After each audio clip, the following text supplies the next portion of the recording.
We're nearing the end of this Lenten series, and last week we talked about Thursday evening after the Passover, and about Jesus' time in prayer at the Mount of Olives, and all of the details of that, and what happened with the disciples and things. But despite how tired he must have been and how stressed he was that he sweat blood, that was only the beginning of the evening. And it gets kind of confusing when we read through the Gospels, because all four Gospels talk about that night and the next day. And because we're into what they would call Good Friday at this point. And so what I'm trying to do tonight is to lay out the timeline on how this happened for Jesus. Because he's prayed, he's done with this, and now we're moving into 3 trials that he's going to have and leading everything up to the cross. So we're going to start with Jesus' arrest. And it could have happened as early as 7, and then there's arguing that it might have been later. So because it's recorded in all 4 Gospels, when you read them, part of the reason that you're confused is the Bible talks about Jewish time, it talks about Roman time, we can only think about our time, and so it gets really confusing. So John says that it was after dark that Jesus was arrested, so we know that much. Sunset is the time when the sun goes down. In Jerusalem, it's about 6 o'clock this time of year, and this is the time of year that it would have happened. Passover and Easter all fall at the same time. So dark is an hour to an hour and a half after sunset. So that's why we start with the 7 o'clock time. It was probably after 7. Now, some of the experts say that no, it was between 10 p.m. and 2 a.m. That the betrayal took place. I don't know that it's important the exact hour, but this is the beginning of his long night. Now, we're familiar with the story of the arrest. You know, Jesus first is reunited with all the disciples after his time of prayer. And then Judas shows up and gives him that infamous kiss of betrayal. And that wasn't uncommon. I mean, that's how they greeted each other. And I think there's still a lot of that going on in that part of the world. So that wasn't uncommon. What was uncommon was that he kissed only Jesus, because that was the sign that this is the man that you arrest. And this is also the time when Peter picks up his sword and cuts off the ear of the soldier named Malchus, and Jesus heals that. So during this message, as I lay out the timeline, I'm going to throw questions at you, and I don't want answers. I just want you to maybe think about some of these things. And so my first question for you is, remember, Jesus has just prayed to God and said, "Take this cup from me." But he was willing to do whatever his Father asked of him.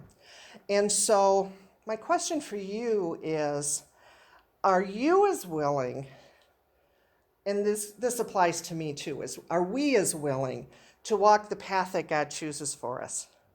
Or when adversity hits, do we say, well, what's plan B? Or do we go, God, why are you doing this to me? Jesus didn't ask any of that stuff. He said, can I have a plan B? Okay, I'll do it, God. And where would our heart be during that time? And these are tough questions, I know, because I've asked them of myself. So from Gethsemane, any time after 3 o'clock in the morning, Jesus is taken before the church leaders. And we know that it's dark outside, and we also know that the first person that he sees is a man named Annas, who was the high priest. And he's also the father-in-law to the current high priest. So Jesus goes to him first. And then he takes him to his son-in-law, Caiaphas. This is his first trial now. It's 3 a.m. You can call it morning, I call it the middle of the night. But this is Caiaphas' only claim to fame. We know nothing else about him. We know that, who his father-in-law is. We know that he was a high priest for a while, and that he's responsible for the trial of Jesus. Not something I would want to go down in history for. We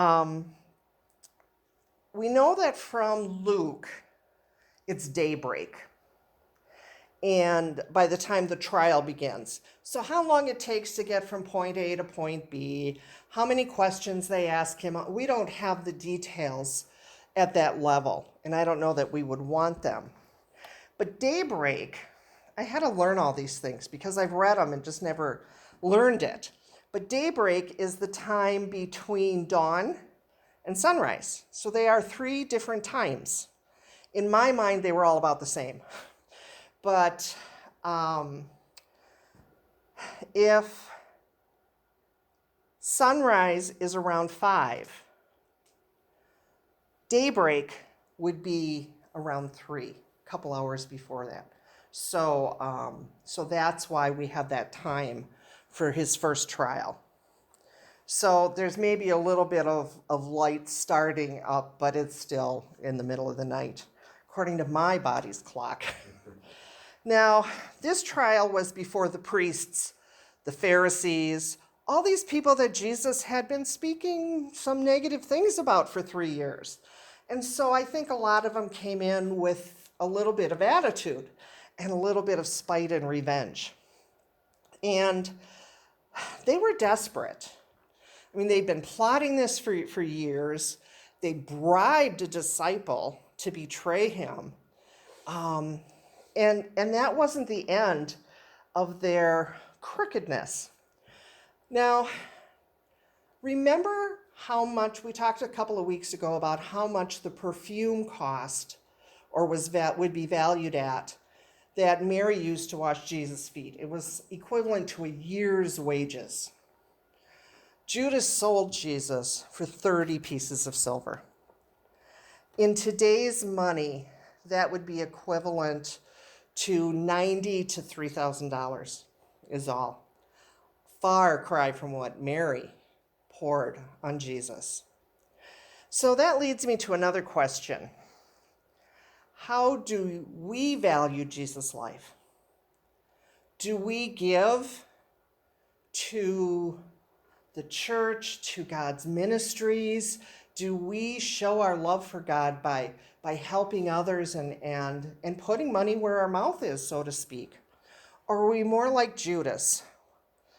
I go to church for what I get out of it.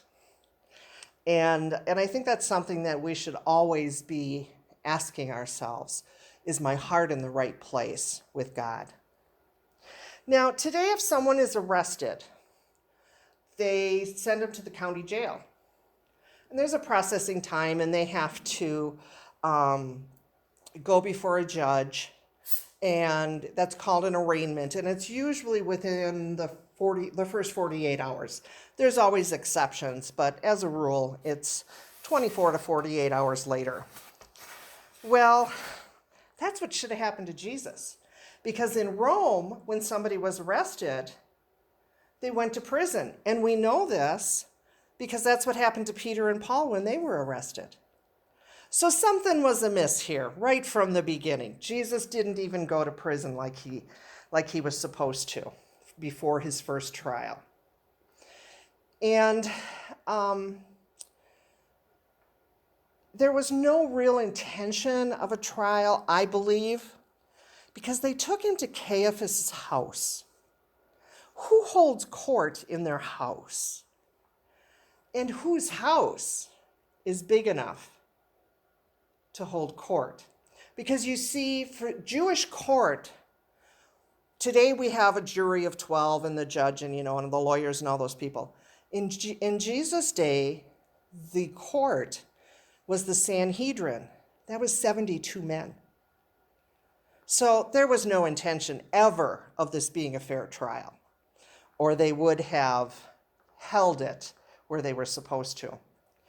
Now, just like now, you really have to have an exceptional reason to get a judge out of bed and get him to take action. And it would have been the same back then. So if Caiaphas would have called the Sanhedrin together, I don't think they would have come. It's Passover. This is their big, big holy day. And this is the day that they prepare for all year. This is the day that everybody has come to town. I don't think they would have canceled Passover for a trial, especially at Caiaphas' house. It would have been pretty tight quarters. So the other thing is that without the Sanhedrin, Caiaphas had no power. The Sanhedrin would have had to have made a decision about Jesus. So it was kind of messy right from the beginning. And now they bring in witnesses thinking that's going to make it legitimate. Well, here's the problem. The Bible says that if you're accused of something, you need to have at least 2 witnesses say the same thing. They couldn't get any 2 witnesses to say the same thing bad about Jesus. So in any court, they would have been thrown out as unreliable witnesses. But that didn't stop Caiaphas. He just kept moving forward and clearly made a statement that he was not out for justice and fairness, that this was just a mess. So another question for you. When Jesus was going through all of this, none of us likes to have lies told about us, and I'm sure everybody has had that happen at some point in time, and none of us likes that. And there's Jesus at trial, illegally. Do you think he felt abandoned by God? Because I think that we do. When things aren't fair, we tend to think that God isn't there, that he's abandoned us. And we know he was there with Jesus. This was the purpose that Jesus was born for and lived his life for. And we're only at trial 1. He's got a long night ahead of him. So back to Jesus. If you look at the scriptures, the trial begins and ends by daybreak. And I think that just indicates how poor the witnesses were and that there was really no case against him. Plus, Caiaphas had no power. The other thing that dawned on me as I was pulling this together, I remembered Nicodemus was a Sanhedrin.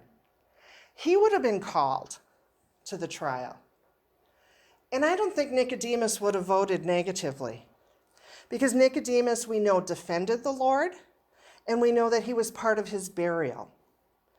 It makes me wonder how many Sanhedrin would have been with Caiaphas on this journey that he was taking. Now, this is the time in Good Friday where Jesus was beaten. And 3 of the Gospels tell us this. And so this was what he knew was ahead for him, part of it. And he's been tried illegally. He's been beaten. He's had false witnesses trying to accuse him of things. And finally, he admits to them that he's the Son of God. That's what Caiaphas was waiting for. Now he had a reason to cry for Jesus' death. This is blasphemy to claim that you're God, which is true. But Jesus also spoke the truth. So we're up to maybe around 6 o'clock in the morning now. And Caiaphas and his cohorts are done with Jesus. And so they take him to Pontius Pilate. And it's dawn or early morning, just before sunrise. So sunrise over there right now is similar to ours. It's about 5 o'clock in the morning. So that's why we think that it was about 6 that this started for Jesus. Now, you're familiar with Pilate's trial, and I'm not going to go through the details. There's a couple of things you maybe know or don't know. We don't know anything about Pilate before he was appointed the governor of Judea. We do know that when Tiberius appointed him, he had full authority as a governor. So he could tax the people, he could mint money, he was in charge of the military. And what's interesting is that Pilate had a lot of influence over the church leaders, or at least some of them. And when I read that, it made sense to me why Caiaphas would send Jesus to Pontius Pilate. Now, I want to read to you how Pilate was described by his contemporaries. He's described as cruel, corrupt, and unnecessarily violent. So even though we don't always get that image of him out of the story in the scriptures, that's the kind of man that he was. So between 6 and 8, he's in trial number 2 with Pontius Pilate. And Pilate realizes Jesus is Galilean. He doesn't have to deal with this. And, he can have breakfast. He can get rid of this guy. And so he's under the jurisdiction of Herod Antipas. And so he sends Jesus to Herod. Now, there's several Herods in the Bible. This is the Herod that beheaded Joseph. How about John the Baptist? Herod ordered the beheading of John the Baptist. So we know that he wasn't the nicest person in town either. He is the son of the Herod who ordered all the infants murdered after the wise men came. So he has evil in his genealogy, so to speak. But Herod wanted to meet Jesus because he was going to get to see miracles. It's like the circus is in town and I got a ringside seat.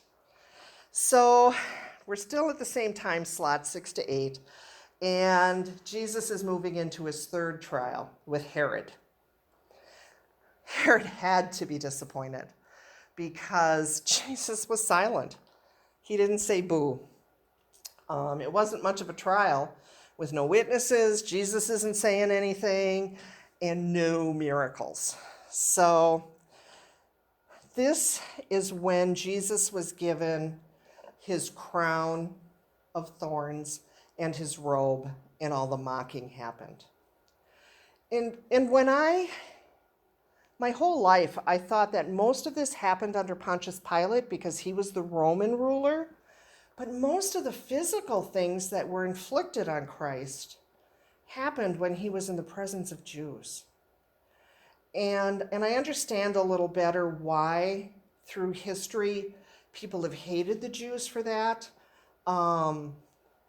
That's just part of history and it's not worth, carrying forward. But I understand it a little better that the Romans did not do the torturing.